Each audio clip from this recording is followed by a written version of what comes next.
జీ5 ఉండగా మీ favourite TV shows ని మీరు అస్సలు మిస్ అవ్వలేరు. Complete free. ఓడలు బల్లవడం అంటే ఇదే కదా అన్నయ్య?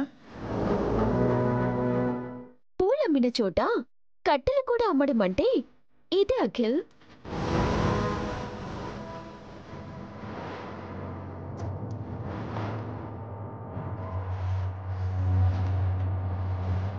ఫ్యాక్టరీకి వెళ్లకుండా ఇక్కడెందుకు ఆపావు అఖిల్? నా అన్న కాని అన్నయ్య, వదిన కాని వదినతో కాస్త మాట్లాడదామని.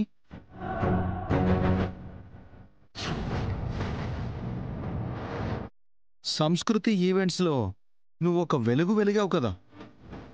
ఒక్క ఫోన్ కాల్ చేస్తే ఎంతో మంది క్లయింట్స్ నీ ముందుంటారు కదా. హ్యాపీగా ఈవెంట్స్ చేసుకోక ఇలా యూనిఫామ్ వేసుకుని మా ఫ్యాక్టరీలో పనిచేయడం ఏంటి? సంస్కృతి ఈవెంట్స్ మన ఫ్యామిలీ బిజినెస్ అఖిల్. మన ముగ్గురం కలిసి చేశాం. ఇప్పుడు విడిగా నేను ఒక్కడనే చేయడం బాగోదు.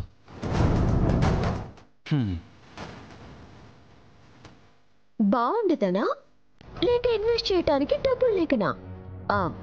అడిగితే మేము పడేస్తాం కదా బావగారు.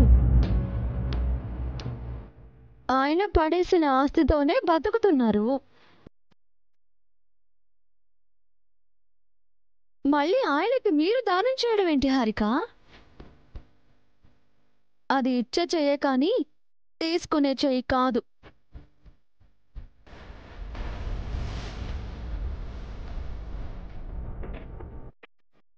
ఓ, మరి అను సర్జరీకి డబ్బులు కావాలని వచ్చాడే, అప్పుడెందుకు చేయి చాచినట్టు? ఆ పసి ప్రాణం కోసం ఆయన తల వంచారు.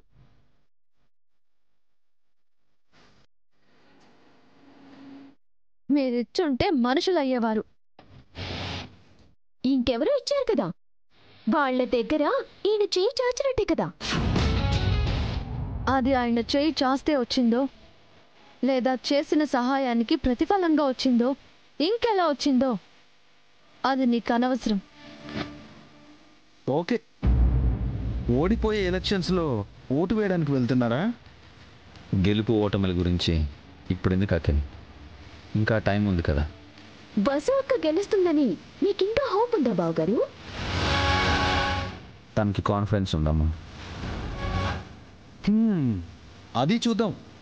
ఆల్ ది బెస్ట్ వదిన గారు. పదహారిక పదనయ్య. విష్ యూ గుడ్ లక్ అమ్మా. థ్యాంక్స్ బావగారు.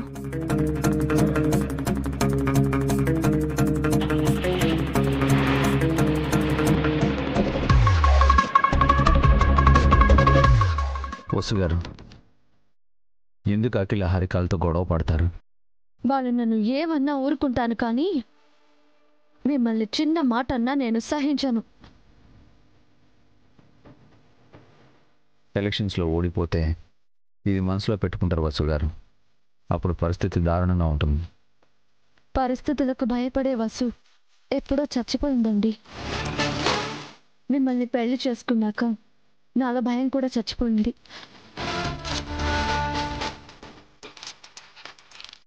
పదండి వెళ్దాం.